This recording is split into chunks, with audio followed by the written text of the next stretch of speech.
Shalom. Sore ini kita akan bersama-sama membaca firman Tuhan yang terambil dari kitab Ayub pasal 42 ayat 1 sampai ayat yang ke-6. Ayub pasal 42 ayat 1 sampai 6. Kita akan membacanya saling sahut bersautan. Saya akan awali ayat 1 dan 2. Jemaat menjawab ayat 3 dan seterusnya saling ganti bergantian sampai tiba pada ayat yang ke-6. Maka jawab Ayub kepada Tuhan, "Aku tahu bahwa Engkau sanggup melakukan segala sesuatu dan tidak ada rencanamu yang gagal." Ayat 3.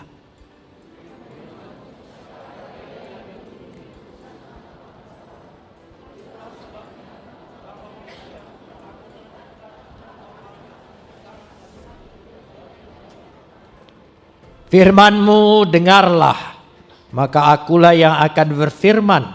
Aku akan menanyai Engkau supaya Engkau memberitahu aku.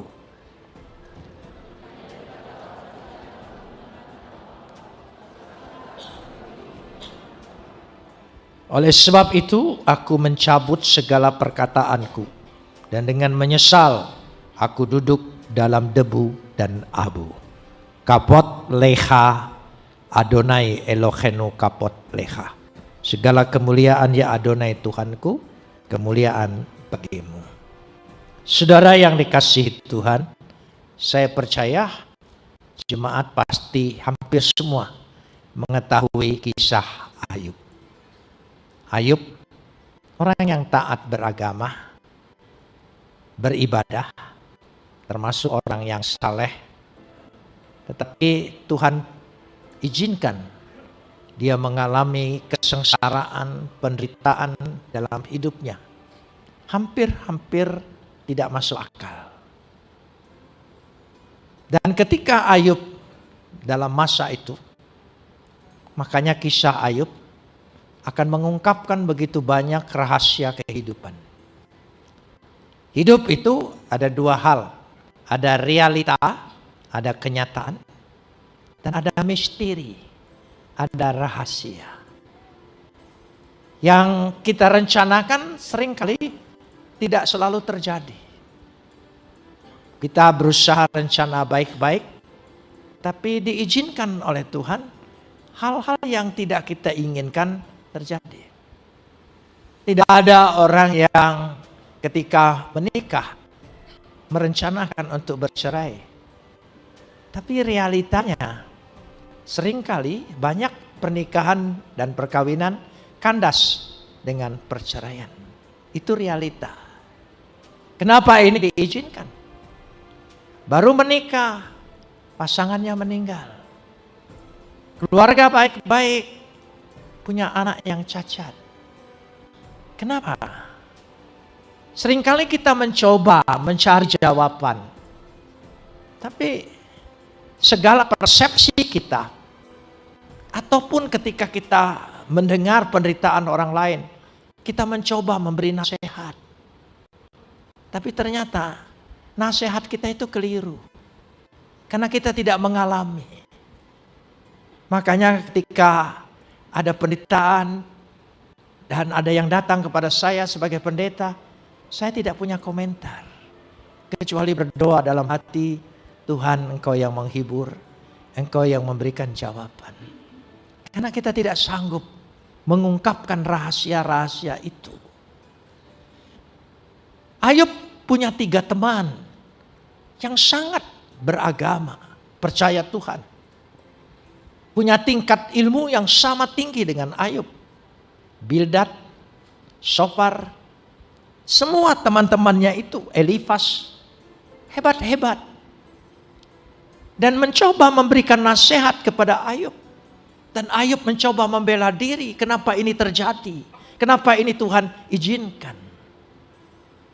Ternyata pendapat kita, persepsi kita tentang penderitaan yang diizinkan Tuhan menimpa kita, semua salah.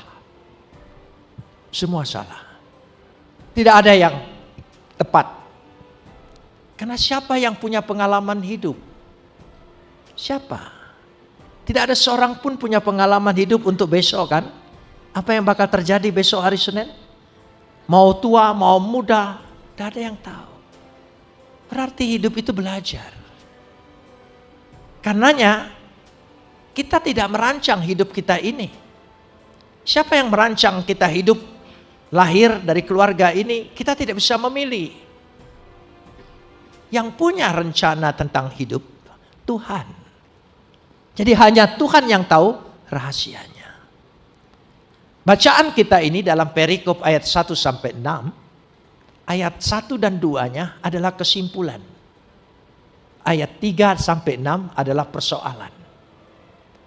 Sastra Ibrani, ya sastra Ibrani, itu kesimpulannya duluan.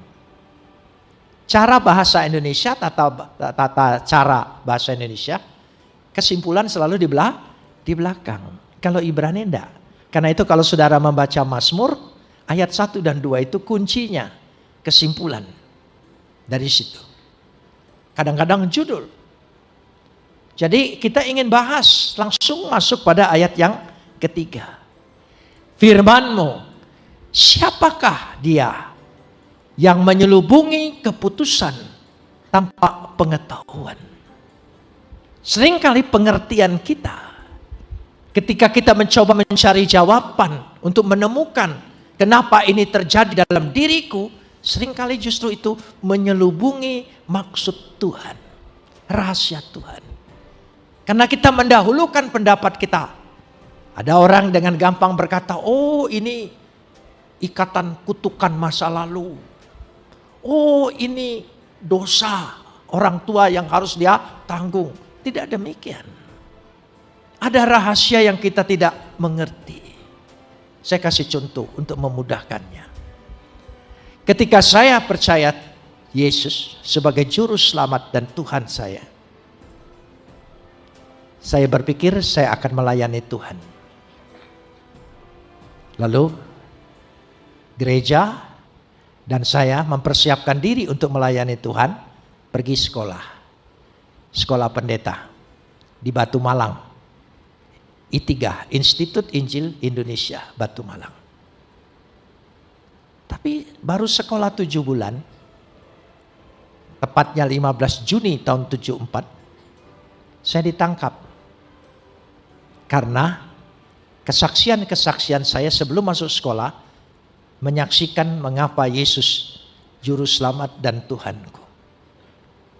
Ditangkap, dipenjara. Saya pikir, saya pasti berdoa dan Tuhan bela, Tuhan bebaskan. Ketika saya berdoa, Tuhan tidak bebaskan saya. Terpikir oleh saya, apakah pilihan saya ini benar? Mengapa Tuhan biarkan saya? Kan lebih baik saya sekolah pendeta, keluar jadi pendeta. Karena jadi pendeta harus sekolah ya. Karena kalau tidak sekolah, saudara mau enggak pergi ke dokter lalu dokter itu bilang, saya enggak pernah sekolah, saya hanya pengalaman.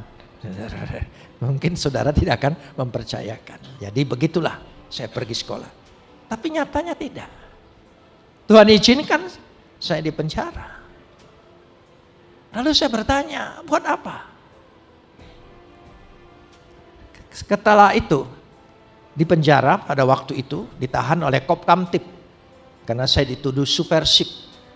Membuat kerusuhan di negara ini yang membahayakan keamanan negara. Pempres 11 waktu itu ditahan Kopkamtib itu betul-betul ketat sekali. Tidak boleh bawa buku bacaan apapun. Padahal saya hobinya membaca. Ya, harta kekayaan saya sampai hari ini buku. Ya, saya penuh dengan buku. Saya senang dengan buku. Kalau tidak ada buku baru, saya agak panik di toko buku. Karena rasanya tidak ada bahan. Tapi ketika saya masuk penjara, saya tidak boleh bawa buku apapun. Tidak boleh baca apapun. Hanya boleh bawa Alkitab. Dan baca Alkitab. Jadi selama 6 tahun dalam penjara, saya hanya membaca Alkitab. Bolak-balik baca Alkitab sampai 25 kali tamat. Tuhan ingin mempersiapkan saya. Supaya saya tidak berbicara tentang pikiran saya, pemahaman saya, pengertian saya. Tuhan siapkan saya untuk berbicara tentang sabdanya. Dia penuhi dulu saya dengan firman ini.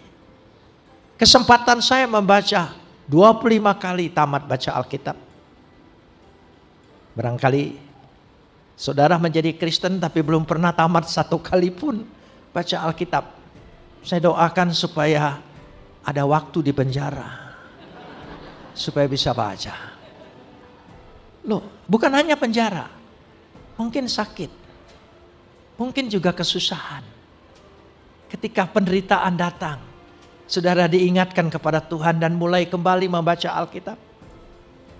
Dan saya membaca Alkitab, ya, Tuhan didik, Tuhan ajar untuk melatih. Istri saya ketika saya ditangkap, karena saya pergi sekolah bersama, istri saya selesai. Saya belum keluar dari penjara, dia sudah diwisuda. 2 tahun kemudian saya baru keluar dari penjara. Padahal yang merencanakan ingin jadi hamba Tuhan saya, ingin dapat gelar STH saya. Tapi ternyata 6 tahun saya tidak dapat gelar, kecuali gelar SDA, sudah diuji Allah. Jadi lewat kehidupan Tuhan mendidik kita, mengajar kita, melatih kita untuk kita mengerti tentang hidup ini. Karena itu pada ayat yang ketiga, perhatikan. Itulah sebabnya tanpa pengertian aku telah bercerita tentang hal-hal yang sangat apa? Ajaib. Hidup ini penuh ajaib. Niflaot. Hidup ini penuh kejutan. Hidup ini penuh rahasia. Kenapa sampai Tuhan izinkan sesuatu terjadi dalam hidupmu? Di balik itu ada keajaiban Tuhan yang menanti kehidupan kita. Katakan amin. Amin. Ada mujizat Tuhan, niflaon. Ada keajaiban yang kita tidak mengerti. Banyak hal. Sehingga dengan demikian kita dikatakan di situ. Lalu apa sumbernya supaya kita mengerti tentang hidup ini? Yang menciptakan hidup kan Tuhan. Yang punya hidup Tuhan, yang punya rencana Tuhan. Tanya Tuhan. Dari awal kitab Kejadian, coba. Tuhan yang beracara, Tuhan yang berencana. Pada mulanya Tuhan. Coba perhatikan Kejadian 1. Pada mulanya adalah Tuhan. Jadi Tuhan yang memulai segala sesuatu. Beresit bara Elohim et hasi samayim weha et arets. Pada mulanya Tuhan menciptakan langit dan bumi.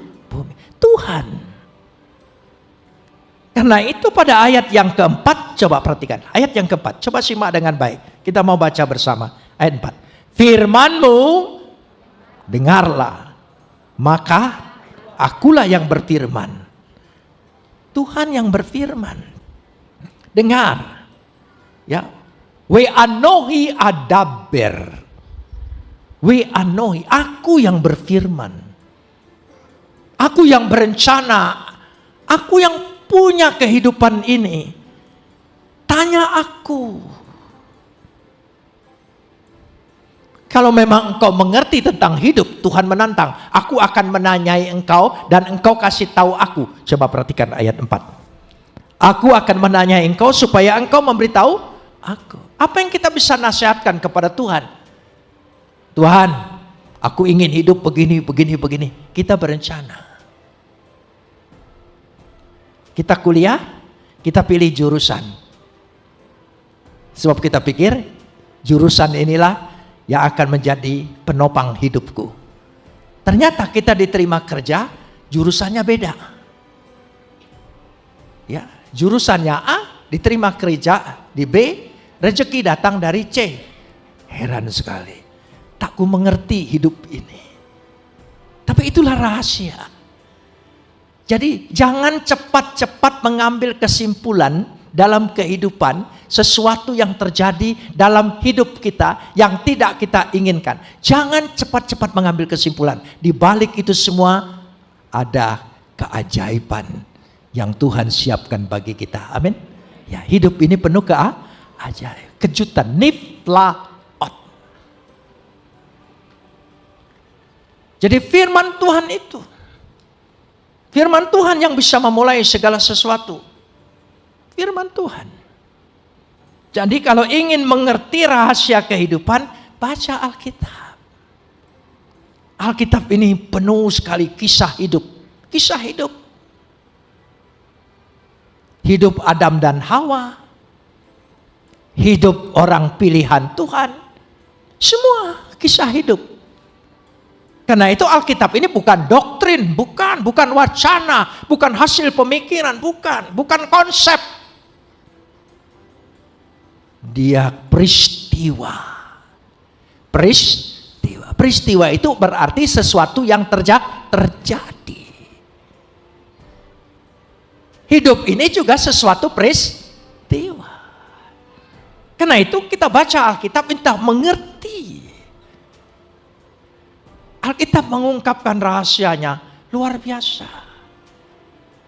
Sesuatu yang indah. Sehingga dikatakan di situ. Akhirnya, coba kita lihat ayat yang kelima. Ayat 5. Hanya dari kata orang saja aku mendengar tentang engkau. Tolong sambung.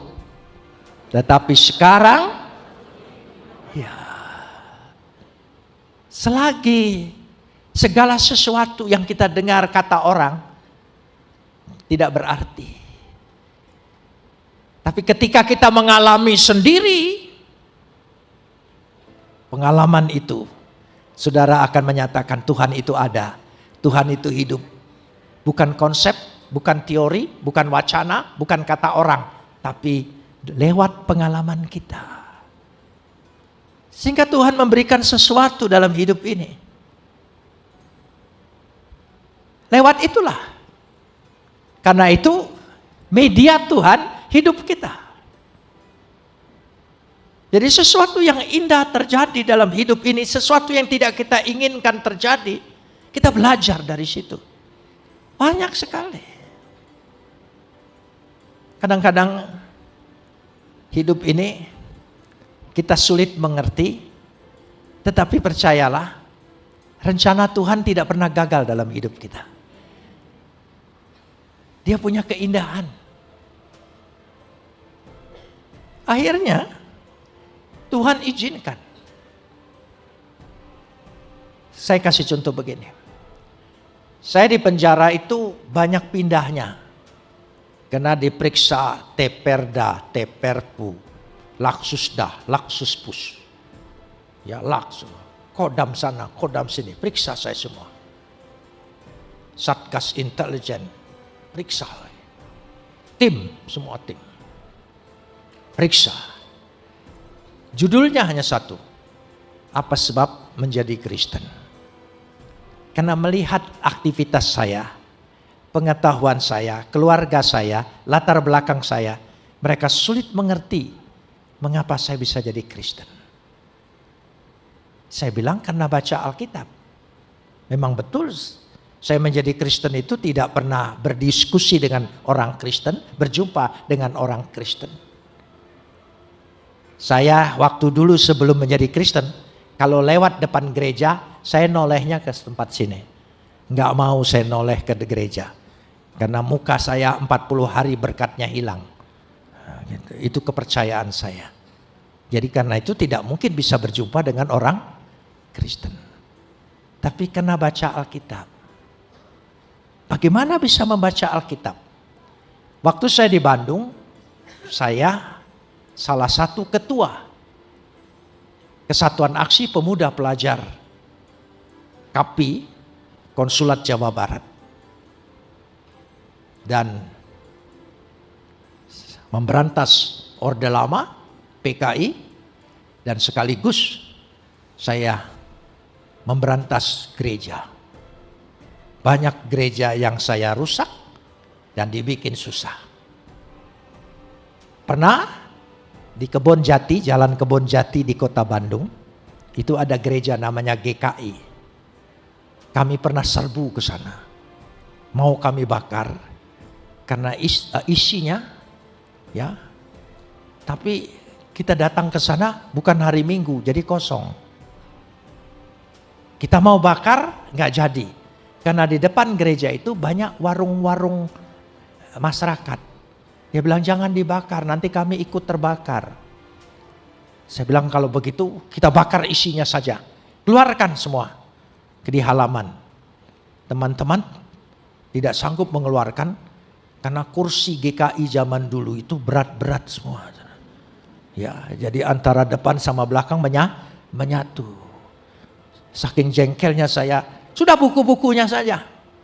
Ya, sebab di gereja GKI itu buku dan buku nyanyiannya, Alkitabnya ada di depan semua kan, ditaruh. Karena jemaat datang tidak perlu bawa Alkitab dan buku nyanyian. Jadi itulah yang kami kumpulkan. Dan sebelum dibakar sudah kasih minyak tanah.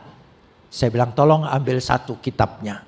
Buat kenang-kenangan bahwa kita sudah menaklukkan daerah ini. Dari Alkitab itulah saya baca. Ya, saya baca. Jadi ada proses. Meskipun panjang, tapi proses itu. Dari Alkitab itu. Ketika saya ditunjuk sebagai ketua lembaga perbandingan agama untuk mempelajari agama Kristen, mencari kelemahannya. Jadi pertama baca Alkitab itu bukan ingin percaya, mencari kelemahannya. Saya pelajari, teliti. Dan bacanya dari Kejadian awal.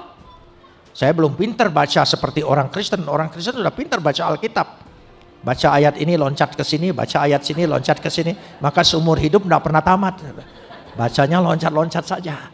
Jarang sekali orang Kristen baca kitab imamat. Oh enggak, dilewat itu saudara. Karena yang dicari, yaitu mintalah apa saja yang kau kehendaki, tandai. Serahkanlah segala khawatirmu kepadaku, tandai. Ya, tidak ada yang nandai. Celakalah kamu yang munafik. Tidak ada yang nandai. Cari yang senang-senang. Saya baca. Begitu ketemu kelemahannya dan sebagainya, ya saya senang dapat bahan. Tapi ketika saya membaca sampai pada Injil Yohanes. Yohanes 1 ayat 1. Pada mulanya adalah firman. Firman itu bersama-sama dengan Tuhan. Firman itu adalah Tuhan. Baru saya ngerti. Dulu saya mengerti. Isa itu adalah kalam Tuhan. Tapi saya tidak mengerti kalam Tuhan itu ciptaan. Tapi dikatakan di sini kalam Tuhan itu, firman itu dalam permulaannya sudah ada bersama-sama dengan Tuhan. Dia tidak diciptakan Tuhan, dia sudah ada dengan Tuhan. Terbukalah hati saya. Yohanes 1 ayat 1, Yohanes 1 ayat 14, Yohanes 1 ayat 18, tidak seorang pun pernah melihat Bapa. Kecuali anak yang ada di pangkuan Bapa, dialah yang menyatakan. Oh, memang betul tidak seorang manusia bisa melihat Tuhan. Tapi anaknya lewat firman-Nya yang menjadi manusia, dialah yang menyatakan Tuhan yang benar itu siapa. Terbukalah hati saya, percaya. Waktu diperiksa pun itu ditanya. Saya bilang karena baca Alkitab. Baca Alkitab, iya. Baca yang mana? Saya tunjukkan ayatnya. Yohanes 1 ayat 1, Yohanes 1 ayat 14, Yohanes 1 ayat 18. Lalu salah satu pemeriksa, mana? Dia ambil Alkitab saya, dia tanya, mana ayatnya? Ini. Yohanes 1 ayat 1, Yohanes 1 ayat 14, Yohanes 1 ayat 18. Dia baca.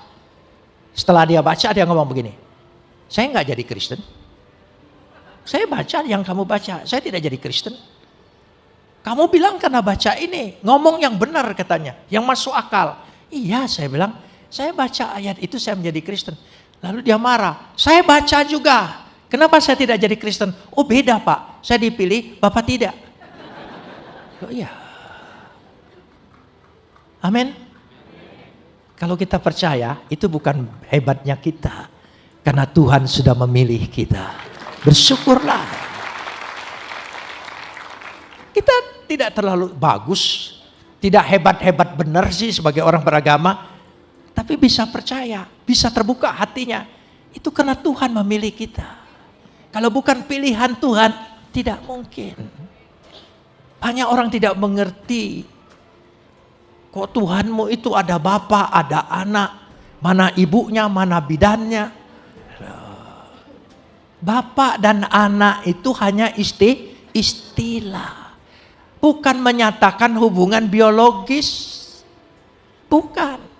Bapak, anak, lalu dicari ibunya. Enggak perlu. Saudara punya anak kunci kan? Ada anak kunci? Mana ibu kunci sama bapak kunci? Kan enggak ada. Berarti tidak perlu berbicara hubungan keluarga biologis. Itu hanya simbolis. Anak tangga. Kan anak tangga. Apa yang kanan bapaknya, yang kiri ibunya? Kan enggak. Kita menyebut negeri kita Ibu Pertiwi. Mana Bapak Pertiwinya? Bojonegoro Bapak dengarnya? Enggak juga. Jadi itu hanya istilah. Kami menyebut Bapak dan anak. Bukan berarti Bapak lebih unggul lalu anak lebih rendah. Tidak. Untuk menunjukkan keberasalan firman ini, Yesus ini sebelum menjadi manusia adalah firman yang sehakikat dengan Tuhan, berada dalam diri Tuhan. Sama mulianya, sama agungnya, sama segala sesuatunya dan sama kekalnya. Apa saja yang ada dalam diri Tuhan sama, tidak ada bedanya. Amin. Firman itulah yang menjadi manusia. Itu yang saya buat percaya. Tapi lewat proses. Bisa bersaksi di pengadilan, bisa bersaksi dalam penjara, bisa bersaksi dengan pemeriksa. Karena Tuhan izinkan. Jadi kalau Tuhan izinkan sesuatu yang terjadi yang tidak enak dalam diri kita, itu medianya Tuhan. Buat kita menjadi alat Tuhan. Amin. Iya. Banyak orang menjadi percaya dalam segala perkara. Sehingga itulah yang dikatakan di sini, bukan kata orang lagi. Karena Alkitab ini adalah peristiwa. Tapi kita harus mengalami. Bagaimana kita tahu kuasa doa kalau kita tidak berdoa? Bagaimana kita tahu Tuhan pasti buka jalan? Ya. Semua punya pengalaman. Kalau tidak punya pengalaman dalam hidup ini, iman kita hanya sebatas doktrin.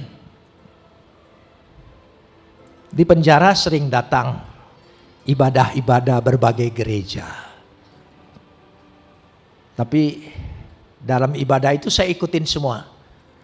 Gereja apa saja saya ikutin. Yang penting ada kesempatan keluar dari kamar. Gitu. Jadi ikutin. Jadi saya tahu semua cara ibadah macam-macam. Ya, ada satu lagu dalam penjara yang saya tidak sukai.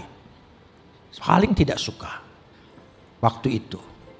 Ternyata teman-teman sepenjara juga tidak suka. Lagu apa? Sekarang saya sudah bebas. Saya bebas oleh Begitu kan lagu itu. Bebas, bebas, bebas. Saya diam aja. Enak aja bilang bebas, bebas. Dia kan pulang ke rumah. Kita ke kamar lagi, ke kamar lagi.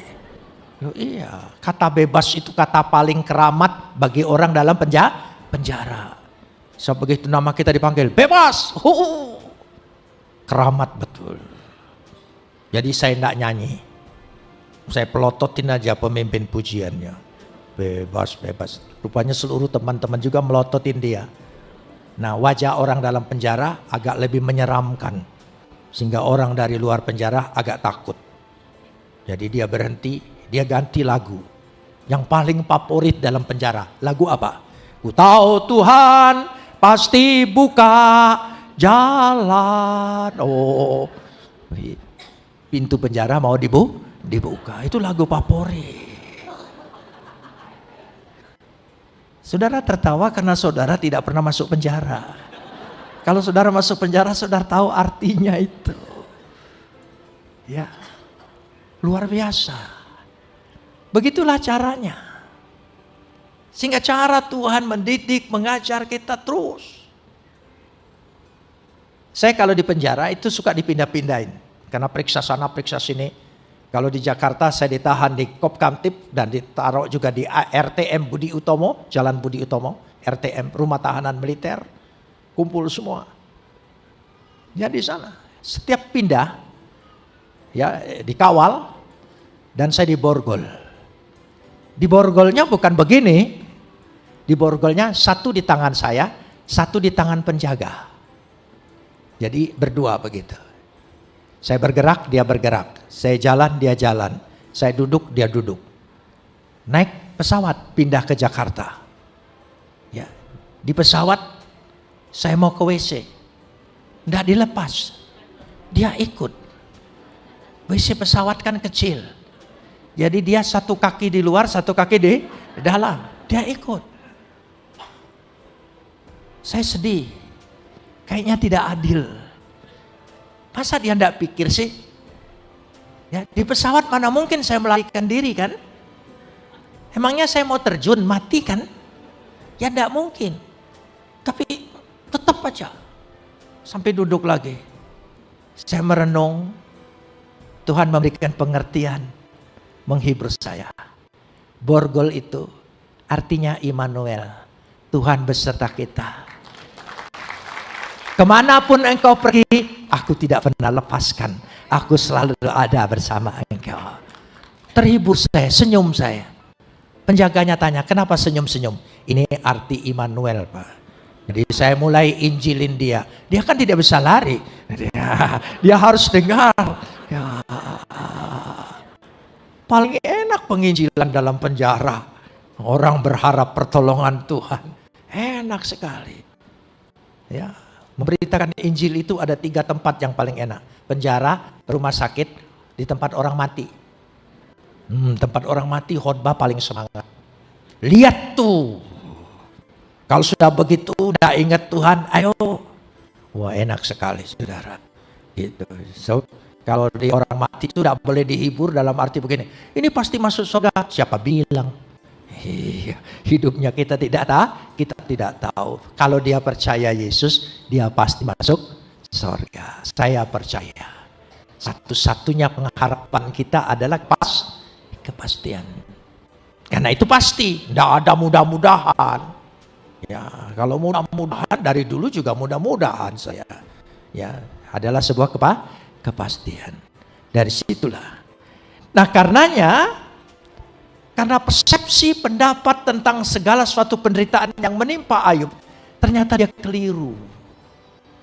Setelah dia menjalani semua. Itu sebabnya ayat yang ke-6 berkata, oleh sebab itu aku mencabut perkataanku. Dengan menyesal aku duduk dalam debu dan abu. Jadi Ayub mengadakan pertobatan. Aku keliru menilai Tuhan. Aku keliru menilai penderitaanku. Semua salah. Akhirnya Ayub mempunyai kesimpulan yang indah sekali. Ayat 1 dan 2. Kita masuk kembali ke ayat 1 2. Karena itu kesimpulan. Ayat 1. Maka jawab Ayub kepada Tuhan. Jawab Ayub kepada Tuhan. Tolong sambung ayat kedua. Aku tahu bahwa engkau sanggup melakukan segala sesuatu dan tidak ada rencanamu yang gagal. Aku tahu di sini bukan pengetahuan saja. Memakai kata yadata. Kata yadata, sekarang aku penuh pengertian, penuh pengetahuan. Kihol tuhal. Bahwa engkau sanggup melakukan segala sesuatu. Tuhan sanggup. Dan terakhir dikatakan, Welo ye batser, dan tidak ada yang gagal. Tidak ada rencana Tuhan yang gagal dalam hidup kita.